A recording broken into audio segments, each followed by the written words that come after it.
have one of the most distinguished political scientists in the United States here to discuss the question of risk-free societies, and that sort of thing, a subject that is of deep interest to all people of libertarian persuasion and all people who are interested in sorts of questions that libertarians are interested in. So let us welcome Aaron Wildavsky.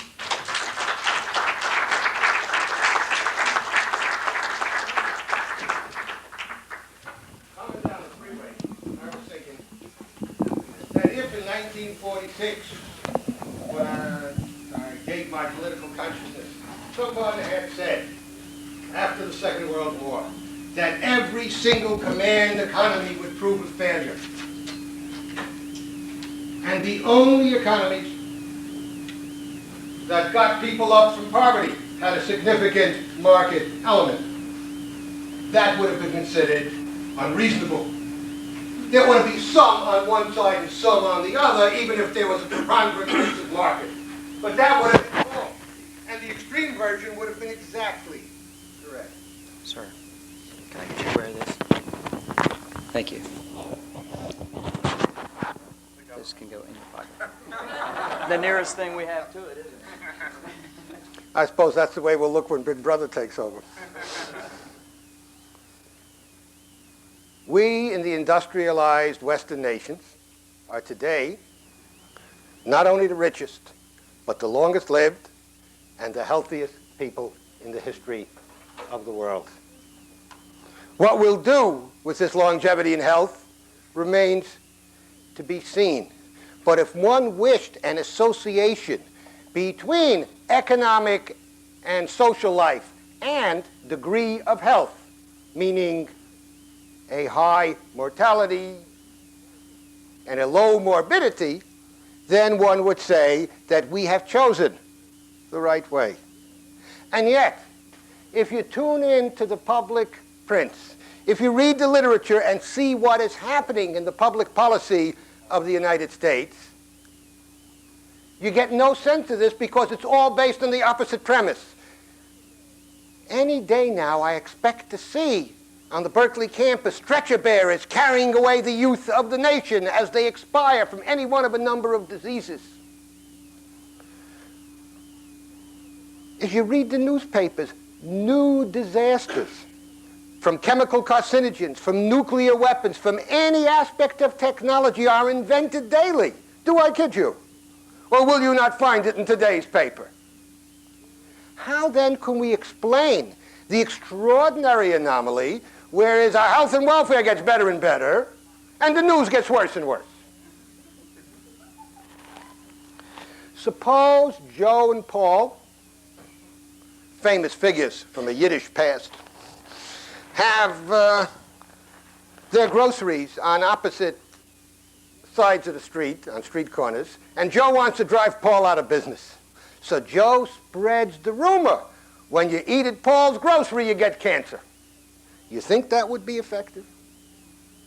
Some of you, I suspect by the name of this convention, have some liking for capitalism, or think that self-regulation through markets is not the worst thing in the world. But according to contemporary mores, you are mean, vicious, and killers. How? It is not only indirectly that capitalism kills, or that capitalism causes cancer, but if you'll stop to think about it, that you could not justify your beliefs if you thought that the ways of life and economic organization that you so foolishly prefer rot people's insides out, make their fingers drop off, give them cancer, and even worse. To the degree that the argument succeeds that capitalism causes cancer, we will have lost every other argument there is. And the psychology of fear that is diffused through this country. Again, this is not something you heard here as some form of hyperbole. Tune in, read, listen, and you'll hear. It's not made up, it is real. Its purpose is exactly Joe's purpose, to drive out the social and economic system that's radical egalitarians don't like in favor of one that they do like. You don't hear arguments much anymore about nationalization. They've given that one up. And you don't hear very much about socialization. And they've given that one up. But the argument over the desirability of self-regulation through markets is not over. It has merely been transferred to a different playing field. Just as heinous deeds have traditionally been committed in the name of liberty, so too the new doctors arrive who only want to improve your health, who can't restrain themselves from protecting your safety. And what have you got to say? I have looked in vain in libertarian literature, in literature by mainstream economists and Hayek and in others, for any sort of argument on the relation between market arrangements and safety. And basically it is zero. The only thing that exists is a very weak argument that if people know something about the dangers, they'll ask for higher wages. And the evidence on that one is indeterminate. When I titled this talk, Risk and Liberty, what I meant was that we are in much greater danger of having our liberties taken from arguments about health and safety than we are from any other argument in our time. Like what? Can you imagine that the American people would submit to having every gas station regulated, every cleaning establishment, every garage fix-up place, virtually any place in this country that has any kind of storage tank, for example? This is called the Lust legislation, leaking underground storage tanks. There are millions of them. And we decided in this country as public policy to regulate them without knowing how many there were, what they contained, whether they had leaked out, whether the leaks mattered to anybody, whether and to what extent they would do any damage. That they decided to do after the legislation. If we go to the social side of the street, I would say even as late as the 1950s, it would have been unthinkable that the government would intervene in family life so that big people like you would stop beating those little kids. Because I see an audience of potential child beaters here, whom it is the task of whole armies of social workers and police to stop from wreaking havoc on small, defenseless, little children who can't fight back. And when we are concerned about the havoc that is being wreaked by AIDS, we also have to be concerned about the havoc that may be wreaked on the victims of AIDS, and on what grounds? Public health, of course. If we don't watch it, health is going to make liberty sick. That, in a way, is the policy message that I have. But I decided not to spend this time in alarmist talk because you can see it. Listen to the radio, tune in television, watch your newspapers. But rather to spend my time talking with you about how you ought to think about this. That is to say, if we were decent, clean living Americans and we wanted to leave our fellow citizens with better health and safety so they would not only live longer but be healthier at each successive age, as has in fact been true for over a century, what sort of social and economic relations we would have. Let's start out by considering the story known to all of us of the homely potato. And play the parlor game. When we were young, our mothers told us quite rightly that we should eat the rough outside of the potato, the shell, because it had the vitamin. True.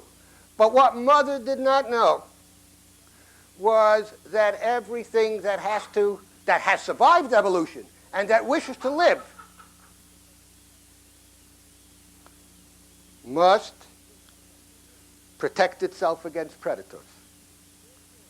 Plants live by chemical warfare, at least they survive by that. Therefore, potatoes have a considerable amount of poison in them. Now, if you were the homely potato, and you had a choice, and you were a libertarian potato, and you were asked, where should we put those poisons? In the rough, dark, dirty bark, or in the nice, white, smooth, pulpy center? Where would you put it? The potato can stand as a very important symbol of our rationale here, namely that the good and the bad things in life, that which does us good and that which does us harm, are intertwined exactly in the same object. Let's suppose this were not true. Then it would be better if we had socialism. Why? Because if the question of health and safety were like this, right? Eve, there is the tree. That's good. And there is the other tree. That's sick. So there's the healthy tree and the sick tree. Why shouldn't we have a government that would choose the healthy tree? If, on the other hand, the good and the bad in life is inextricably intertwined in the same objects, so that safety cannot be plucked from the tree, cannot simply be directly chosen, but must be discovered. And if that safety is part of a larger system with 8th, 9th, and 19th order effects, so that many of the consequences of acts are hidden from us directly, then we would need a mechanism that would not make us entirely safe, because that is quite impossible, but would make us safer over time. Don't knock it. If the good and the bad, the healthy and the dangerous, safe and the dangerous were not intertwined in the same objects, you would not need Hayek's process of discovery. We could directly choose the good. Suppose we followed American public policy as it is written today in many statutes. And basically that statute says that if a new substance can be shown by test to do some harm, it must not be allowed. Well, what's wrong with this? Are we dealing with the usual moral monster who says, tuberculosis for you, and cancer for you, and decapitation for the other one? Somebody wants to kill people. Or is there a point to this? The point is that if you follow the rule of what I call trial without error, no trial without prior guarantees against error, you will make us sick. Why would that be so? Let us contrast it, of course, with what we know, with what is the bottom, the basis of market relations, which is trial and error. That is, if you don't know what the world is like and you would like to figure it out, why not pitch in and figure out how it's going to happen? You mean you're going to leave safety to the anarchy of the marketplace? You're going to leave it to these people who are going to run hither and yon and do God knows what? Well, if we had certainty in the world, then, of course, again, we could choose. Even if there was statistical uncertainty, or what you usually call statistical risk, namely that we didn't know, we knew the kind of thing that was going to happen in the world, consequent upon our acts, but we didn't know the probability of its occurring. Then we could say we can figure out what's good in a probabilistic sense. And therefore, we can allow some central authority with its banks of computers and its smart people to figure out in advance what would be dangerous or not. And when we see something is dangerous, we would just stop it. I mean, one mustn't just kill people. You see something is bad for people, stop it. But supposing we don't have certainty, and we don't have statistical uncertainty, but we have something that you might call qualitative uncertainty or genuine surprise. By genuine surprise or qualitative uncertainty, I mean it's not only that we are ignorant of the exact probabilities consequent, say, upon a regulatory act or a market act, but that we don't know the quality of things. We don't know the kinds of things that could occur. For example, possibly the best example of our time, AIDS. Nobody predicts it. Nobody has the foggiest idea that something like AIDS is going to occur. Therefore, we can redraw our initial question, and we might ask, how can we get protection against things, many of which will be bad, and among them will be many things of those bad things that we hadn't the foggiest notion would occur at all, let alone what their probability of occurring would be. If we follow the rule of trial without error, that is, of stopping things that are known to do something bad, what would we do? First, let's take a couple of examples, and then you will see what is at stake. No hospital in the world could remain open. Why? Because of the phenomenon known as iatrogenic disease. You know, hospitals are not good for you. If you got something real wrong, you might chance it. But if not, hospitals make people sick because you're around a lot of germs, a lot of sick people, and so on. Well, this is significant, and it's a well-studied phenomena. If you're going to say then that we know that people will be made sicker by going to hospitals, does that mean we shut them down? Hell no. What we have come to understand is, by and large, over a larger number of cases in which some people will have the wrong leg amputated and other people will get staph infections and, physicians will leave scissors inside people and all the kinds of stuff that happens with human beings and not only in hospitals. If we were to say that couldn't be done, then all of the benefits that we get from modern medical medicine and from hospitals would be negated. Yet for new substances, that is exactly what public policy now requires. Let me introduce a new name for an old concept here because it helps one think properly. We're aware that of the concept in economics called opportunity cost, that something is worth what you have to give up for it. I've coined a new term for the same thing called opportunity benefits. Opportunity benefits are what you get from trial and error in the reduction of old and existing dangers.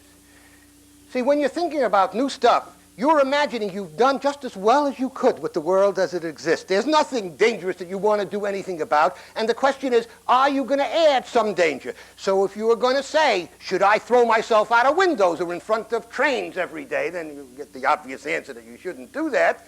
So it seems that there's no possible reply to this. But if you're thinking then that you are undertaking all sorts of new ventures, trying new things, some will do some good, and some will do some bad. And among the good things that will happen is that existing dangers will, in fact, be reduced. When you don't have trial and error, when you have trial without error, or no trials without prior guarantees against error, what happens to you is that you can no longer engage in the steady reduction of existing hazards. I pause for a moment. My student comes to me and says something in funny social sciences, which I will interpret. Should I do a study of a non-existent dependent variable? So I say, no, Johnny, you should not try to explain what never occurs. That's too hard. You should try to find some trend that actually does occur. But what are we doing in the field of risk then? We are trying to explain why we're all getting sicker.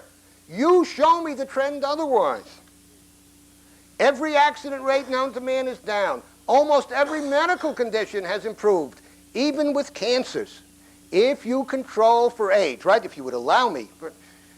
When my kids were young, I took them down to a place with marvelous beaches, along which are marvelous beaches and a good restaurant called Pescadero, and has a little cemetery.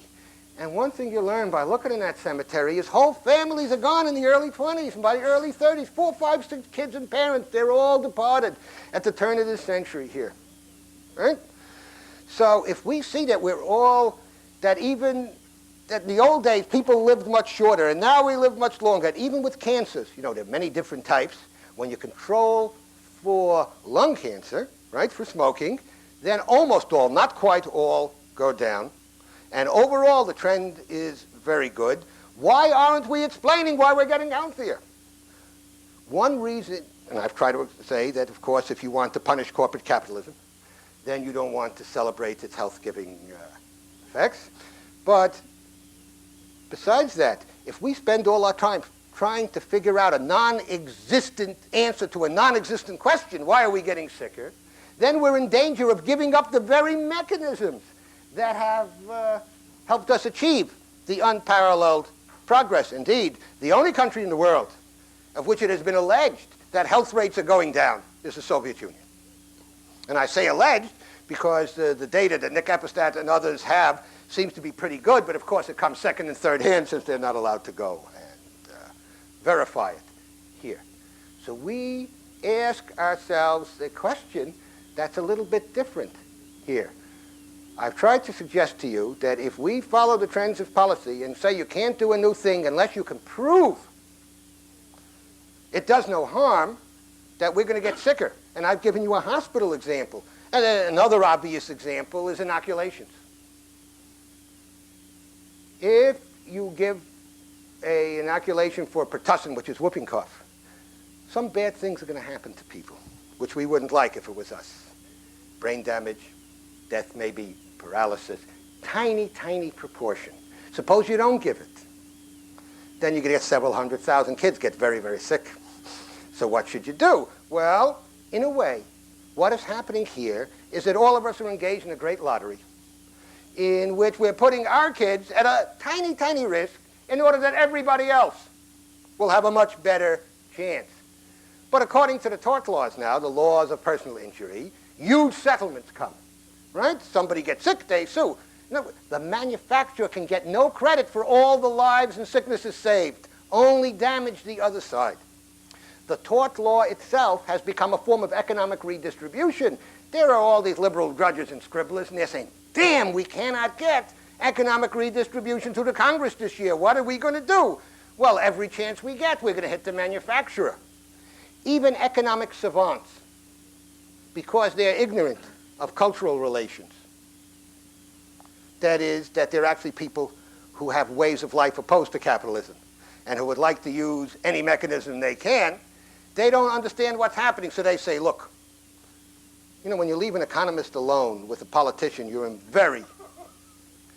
chances of living, it's very dangerous. So they get in there and they say, well, Mr. Economist, who is it that has the best chance of internalizing the costs, of minimizing cost to society as a whole? They say the manufacturer. Let's put the cost on the manufacturer. That's right. If everybody was agreed this was a capitalist country and that we ought to minimize cost to society, that would be super.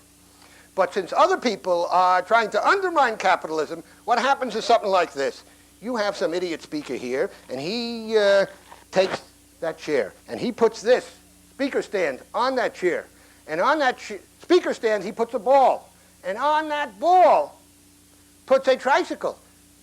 And your bloody idiot speaker climbs up on that tricycle, and would you believe it, he falls off and breaks his neck? And what does he do? He sues for a multi-million-dollar settlement because the maker of the tricycle should have reasonably foreseen what use would be made of it. Oh, no, nothing like that will ever happen. You don't know the wonderful cases we have of the lady who sued for getting some venereal disease, not because she didn't invite the fellow home to sleep with her, but because she didn't invite him to do that. Or the even wonderful cases, for instance, I try out cases on people, and I found one that seems to come home to people. And because I've asked people, what would you say wasn't somebody's fault? They say, well, if you went to the ball game, you got hit by a foul ball. Wrong. Now they get sued all the time. Do carry your gloves with you and don't be a social nuisance at the baseball park. You see the point here, that as we say that we're doing good for people's lives by preventing new things, we are actually harming them because we are not permitting opportunity benefits to go on. A very reasonable hypothesis would be something like this. Consider two classes of events. One we would call low probability, high dangerous events. Say a explosion, a very bad explosion at a nuclear power plant. Or something like happened in India at the Bhopal plant. Vis-a-vis the high probability, you'll get a little bit of benefit out of something. That is, by and large, more people's health will be improved than will be diminished by something. A hypothesis that would fit the facts is that if we suffer some low probability, highly dangerous episodes. They will be overwhelmed by a very large number of small, incremental good things. Why do I like this hypothesis? Because it actually explains what happens. That is, if it were true, and we'll come to that a bit in a moment here, if it actually were true, then we would understand why over a longer period of time, even though life is full of disasters and many bad things happen, health improves year by year, decade by decade, and so, amazingly enough, does safety, including all the major accidents. Suppose, for example, you do, and finding no literature, and you do very simple comparisons. You take a look at natural disasters, and you take a look at them that occur in rich countries, rich industrial ones, polluted, disgusting, with every, chemicals entering the body. Just yesterday I heard when they can't show, you see, that big amounts of chemicals will do anything. They have to show then that very trace element, will make you crazy. What's wrong with this? Well, Bruce Ames, a very distinguished biochemist at our university, has shown now that in your everyday food, uncontaminated by industry or capitalism, plucked from nature itself, the amount of carcinogenic material by weight is over 10,000 times whatever gets into the food chain from pesticides that comes from industry. I didn't say 100, and I didn't say 1,000. It's 10,000 to 1 plus. What this means, these idiot doctors notwithstanding, is the body is likely to manufacture these chemicals that they are claiming are killing us, that we are much, 10,000 times more likely to get them from our peanut butter, our bread, and all the rest of it than we are from industry. Now, of course, if you are standing in front of a pipe that's putting out a noxious fume, I don't recommend it for you.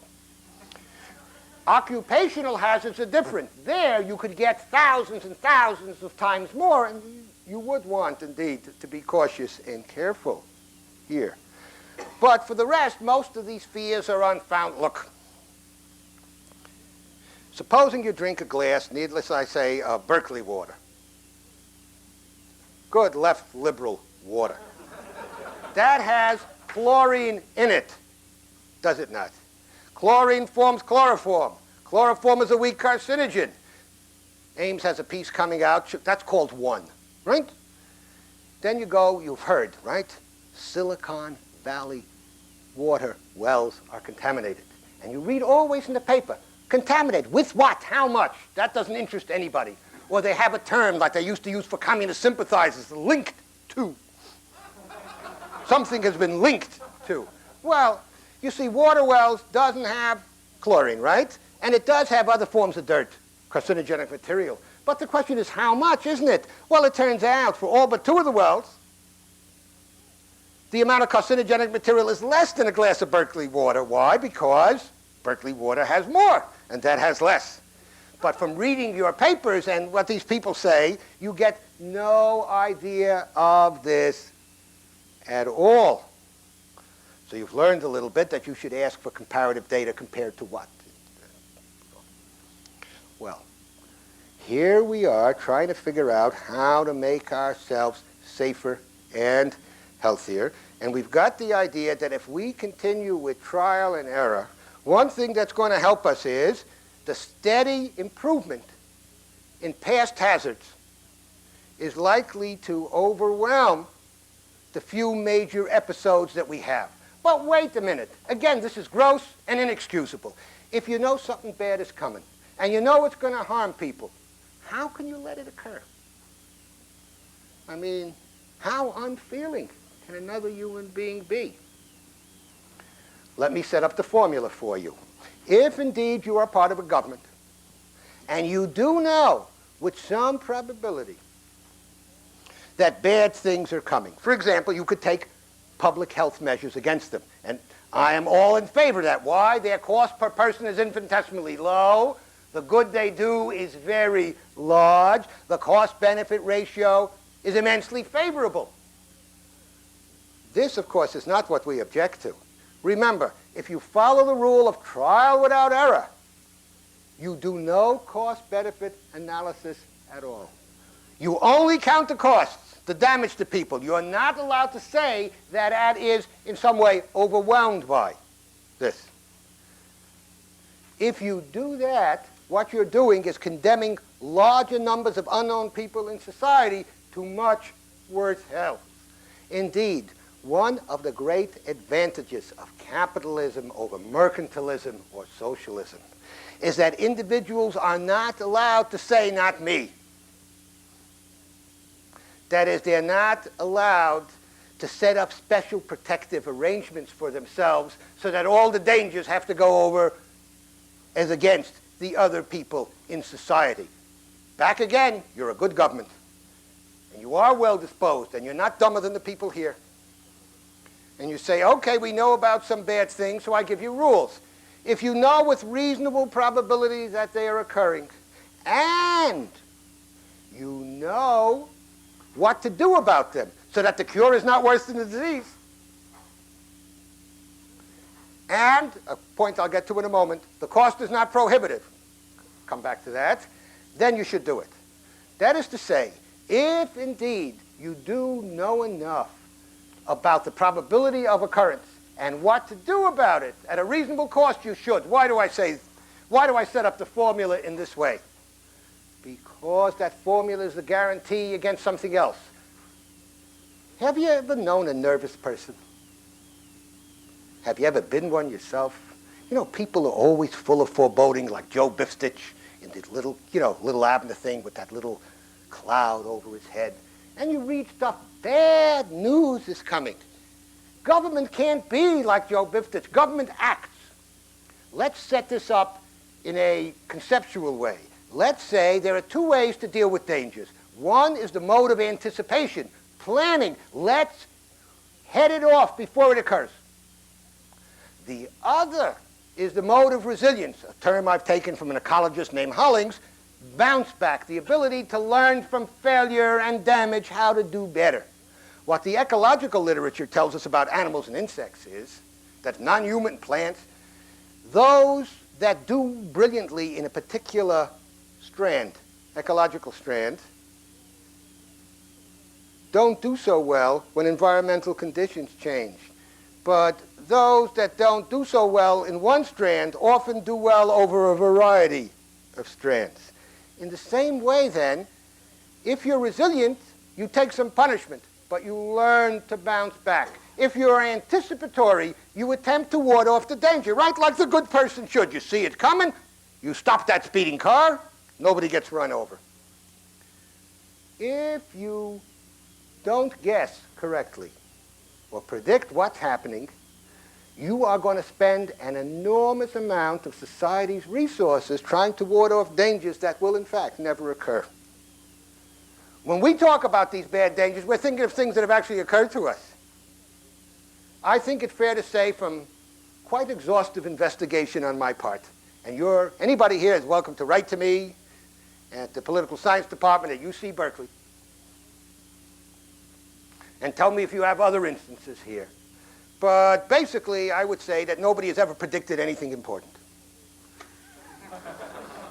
Not the airplane, not the computer, not the chip, not feminism, nothing that impacted on my life. False positives mean immense expenditure, right? Because many possible bad things could happen. You have to guess right a fair bit of the time. If not, what? You know what an immune reaction is like? I suppose some of you do. We have cases, examples in the literature of the human body, of individuals who are not killed because the organism that invades them is lethal, but because this invasion sets off every defense mechanism they've got, so they kind of die by resource exhaustion, by internal implosion. That's exactly what would happen if we had a prophylactic government. That is to say, if we had a preventative government, a government that tried to avoid our dangers. Again, if we reasonably know what's coming, like we could have a cholera or a whooping cough epidemic and so on, it's a damn good idea to do this, even if some people get hurt. Provided only one thing, that we don't choose the people who get hurt. It would not be right for a moral human being, certainly not for a libertarian, to say that you or I would be singled out. But if we are taking our chances with the rest of society, it is part of the essential beneficial effects of self-regulatory systems that people are not allowed to shield themselves through protective arrangements which can only be enforced by the government. Here, again, one of the good things about capitalism is we all have to take our chances. If not, there's a Salk and Sabine vaccine. One is live, one is dead. If you take one, nobody gets hurt, but nobody else gets immunity. If you take the other, some people get hurt, but for reasons we don't have to go into, immunity is conferred on practically everybody. There are some freeloaders in our society, the bastards won't take the vaccine. So that's a harder case, isn't it? Because if we go with the vaccine that confers immunity on practically everyone, we cover the freeloaders. That's a much harder case to cover. But for most cases, what we are talking about here is not singling out somebody for punishment, but saying that every action has some untoward consequences. If not now, then later, that we can't possibly predict. If we're going to say that anybody who gets damaged by something can sue, or better still, stop it, we will stop all progress and we will make health worse. Indeed, the one-hit theory of carcinogenesis, the idea that a single molecule can cause cancer, is the leading edge of our pro-safety people. When you hear that nothing can do any damage, that means that there's no dose-response effect. One molecule is enough to kill. In that case, anybody, by claiming damage, can stop anything. Ice minus anything. If you are interested in a technologically vibrant society, if you're interested in a society of change, how could you manage this? My last point here. What is it then that is in fact responsible for the increase in health and safety that we have had? What we want is a social mechanism that will interrogate the unknown. That is to say, that will warn us in advance of many of the bad things that will happen, and if they occur, will enable us to respond resiliently. It turns out that that's what markets do. If you think of large numbers of individuals and groups engaging in small transactions, they are crisscrossing society. They won't guess anything. If a meteor collides with the earth, I don't suppose capitalism is going to help us. But for most things, they interrogate large portions of the environment at very low cost. If they fail, they lose, but the rest of us don't lose here. What's back of this? The best I've been able to come up with is this theory here, that the health and safety of society depend on the accumulation of generalizable universal resources. By that I mean wealth, money, information, all those resources from which you can make other things. Not things that you stockpile and you can only good for themselves, but things that are converted into other things. When we have AIDS, for example, the best thing we have going for us is that we have created in the last quarter century before a vibrant biotechnology industry capable of very quickly figuring out what this is about and doing whatever human life will and knowledge will allow. If this is correct, then we have a different equation. It is not, as in cost-benefit analyses, health versus wealth. I never do that. I never let anybody put me in that position. I care about money and you care about life. Bad for me. I do only health analyses here.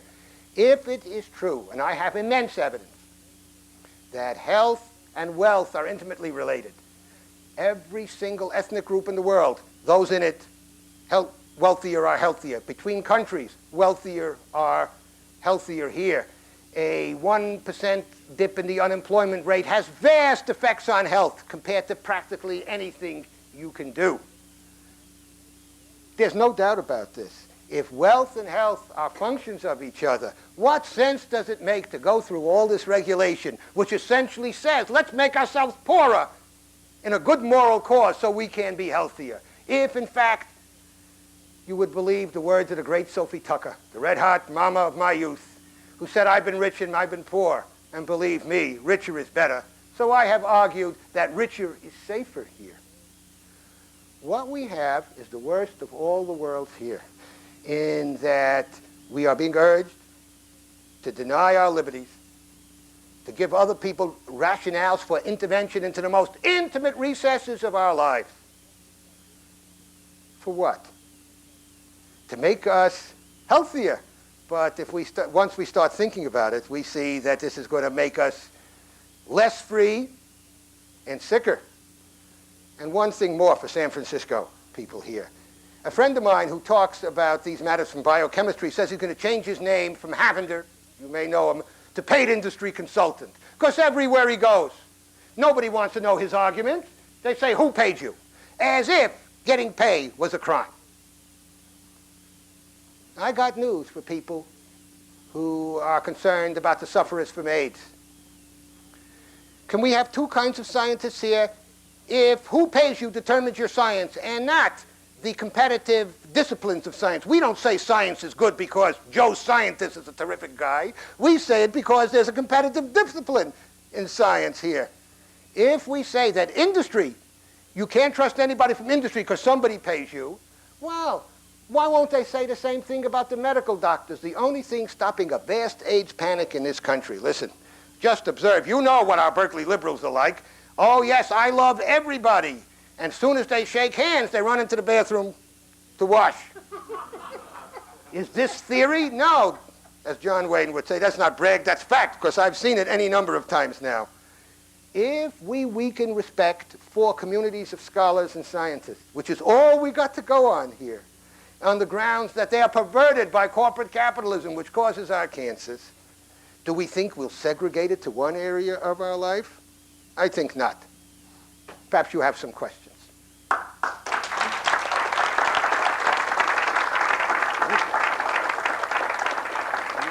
know one of these people. Do you want me to recognize some of them? Please. Okay.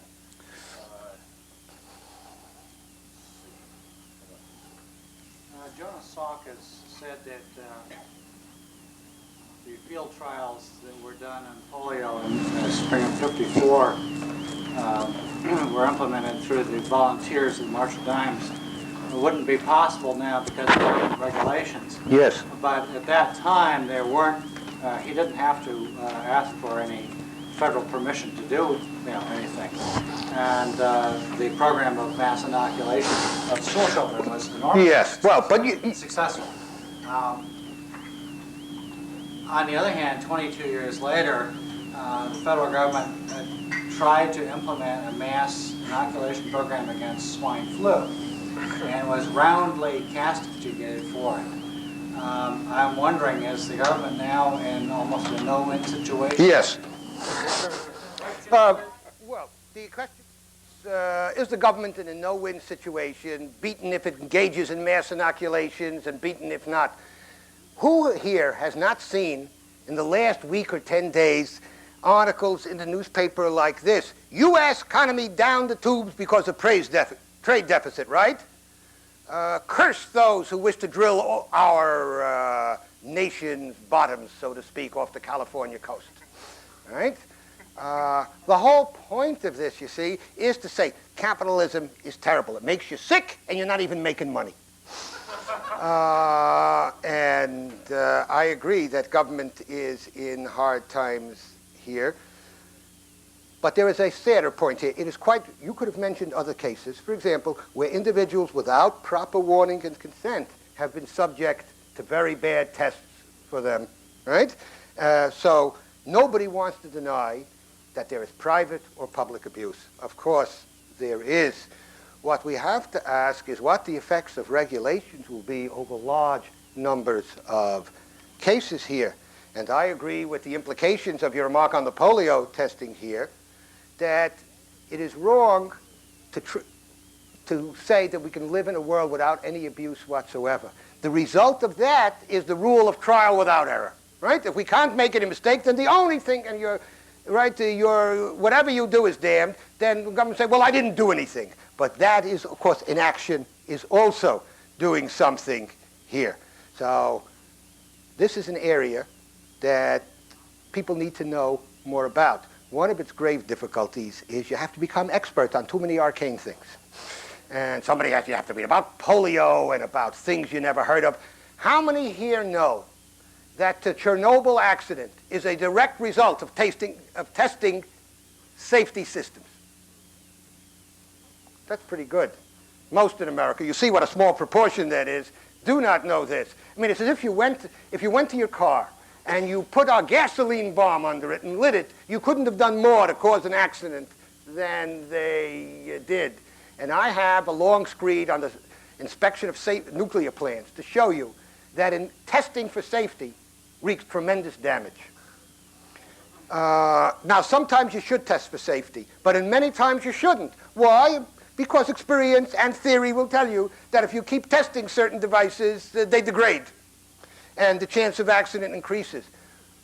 All this should tell you is that simply reaching for safety, plucking the right fruit, is not what's necessary. We need as much theory and verification as we can get. We need a lot of trial and error.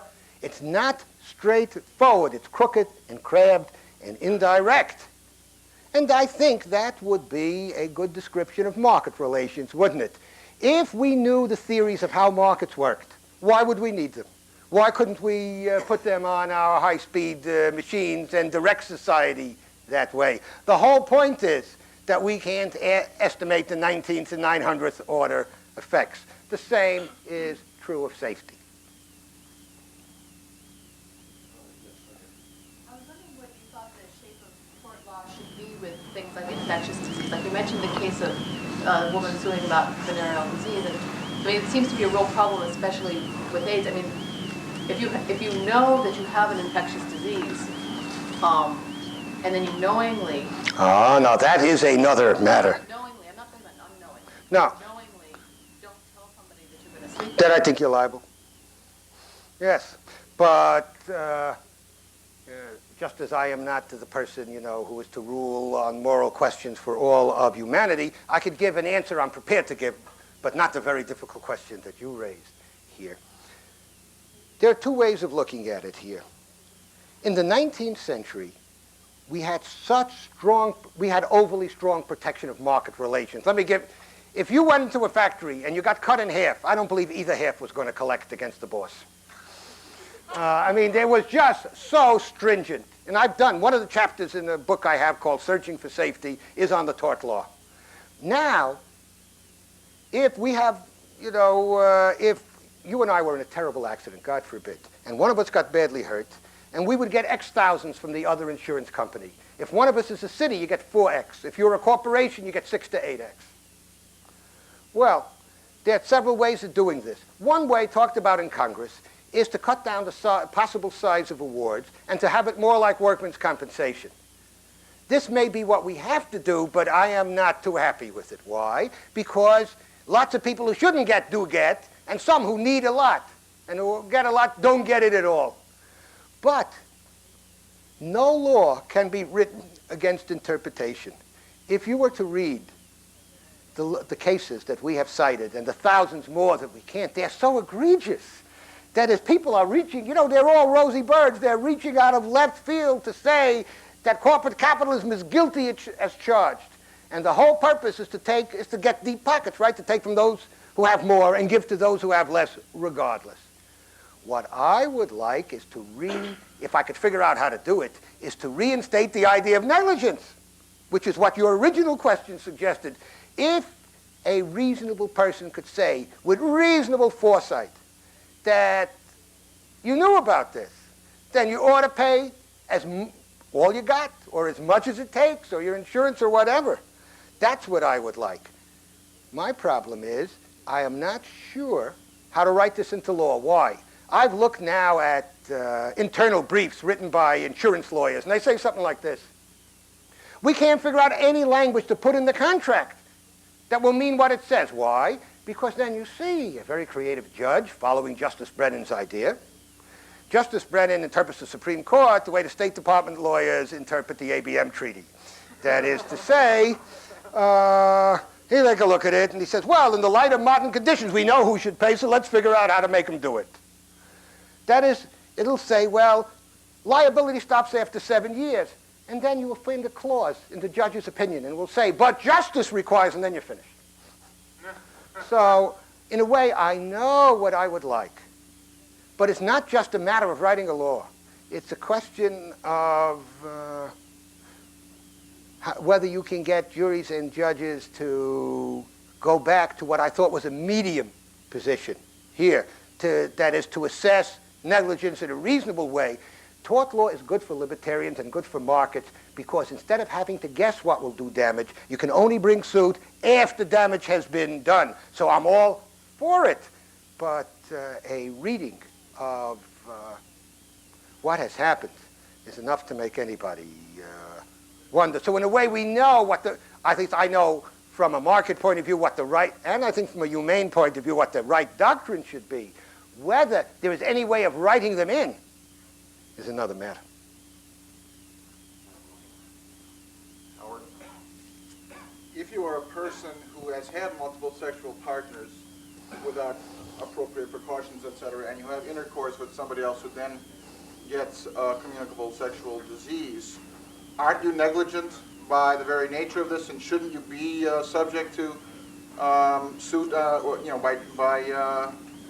by either tort law or negligence law?